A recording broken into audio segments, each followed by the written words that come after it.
আমরা ত্রিপুরা পুলিশে মানে ইন্টারভিউ দিয়েছিলাম। ইন্টারভিউ দিয়ে ফিজিক্যালে ভাইবার সব কিছু টিকছি। ভাইবার 10 দিন আগে সাংবাদিক জয়দল বক্সনগরে উনি কল দিছিল, আমার একটা নাম্বার আছে, ওইদিকে গেছিল, যাই আমার কল দিছে যে এমন এমন তুমি যে ইন্টারভিউ দিছিলা, এটি তো একটা গুড মানে ভালো একটা নিউজ আছে আমার কাছে, এমনি একটা চ্যানেল করতে পারো, তুমি আমাকে দেখা করো। তো এমনি আইসি আমার পরে কইছে 5 লাখ টাকা লাগবে, কনফার্ম 100%, মানে 5 লাখ টাকা লাগবে, দিলে চাকরি দেবো। তারপর 2.5 লাখ টাকা আগে দিছি, কইছে 2.5 লাখ টাকা আগে দিতে লাগবো। 2 লাখ টাকা জোগাড় করছি, কারণ ক্যাশ টাকা তো হাতে থাকে না। 2 লাখ টাকা দিছি, তারপরে কোনা 50,000 আরো লাগবে। তো আমার থেকে 50,000 নিছে, নেওয়ার পরে এরপরে আমার কাছে আরেকজনকে নিছি, তুমি ডরাইও না। তো ডরাইও না যখন কইছে, তখন আমার একটা ভাই ইনোভেশন করে হের শালও নাকি বিদেশ থেকে আনছে চাকরি দেবো কইয়া, কিন্তু পরে মানে এখন পর্যন্ত কোনো চাকরি তো নাই, টাকা এখন টাকাও দিতেছে না, চাকরির মেরিট লিস্ট সব কিছু ছেড়ে দিছে, চাকরিও দিতেছে না। এখন টাকা ড্যাম দিচ্ছে কইরা আজকে 3 থেকে 4 মাস হয়ে গেছে, মানে টাকাটা ঘুরাইতেছে, আজকে দেবো কালকে দেবো, মানে এমন কইতাছে আর কি, এভাবে টাকাটা ঘুরাইতেছে।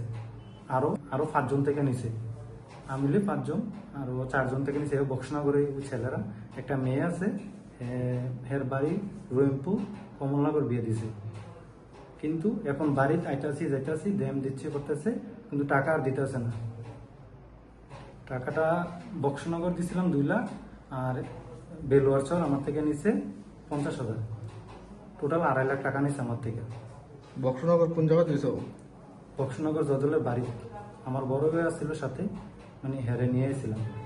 কইছি মানে 10 দিন আগে, মানে ভাইবার 10 দিন আগে যেভাবে টাকাটা দিতে লাগবো, দিলে হ্যাঁ 100% চাকরি দিব। উনি মানে এতটুকু জানি না, উনি জানি সাংবাদিক, ও আমার কইছে যে আমার কাছে চ্যানেল আছে, এমন ভালো একটা লোক আছে, আমি চাকরি দিতে পারো, 100% চাকরি দেবো, ওই সেটা টাকাটা নিচ্ছে। আমার নাম নিজামুদ্দিন, আমি বক্সনগরের ছেলে। তা আমি 2022-এ ত্রিপুরা পুলিশে ইন্টারভিউ দিয়ে রানিংয়ে কোয়ালিফাই হয়েছি। তারপর ভাইভা এক্সাম হয়েছে আমাদের।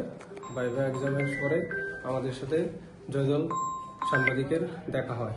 উনি আমাদের সাথে বলেছেন যে আমার খুব একটা ভালো আমাদের সাথে একটা সম্পর্ক আছে, তুমি যদি চাকরি কনফার্ম করতে চাও তাহলে আমার সাথে যোগাযোগ করো, তাহলে আমি চাকরির ব্যবস্থা করে দেবো।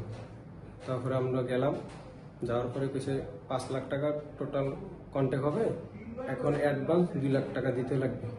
তা আমি ওনার বাড়িতে গিয়ে ওনার অফিসে 2 লাখ অ্যাডভান্স দিয়েছি। দেওয়ার পরে আমরা থেকে 100-এ 100 কনফার্ম দিয়েছে যে চাকরি দিবে। তারপর আমরা এখন ওনার কাছে কল করি, কল ধরে না। ওনার কাছে কল দিলে আমাদের ডেট দেয় যে আজকে না কালকে, এইভাবে আমাদের হয়রানি করতে আছে। আমরা এখনো অবধি টাকা পাই নাই। তাই আমি এমএলএর কাছে আসছি যে উনি আমাদের অনেক সহযোগিতা করবে।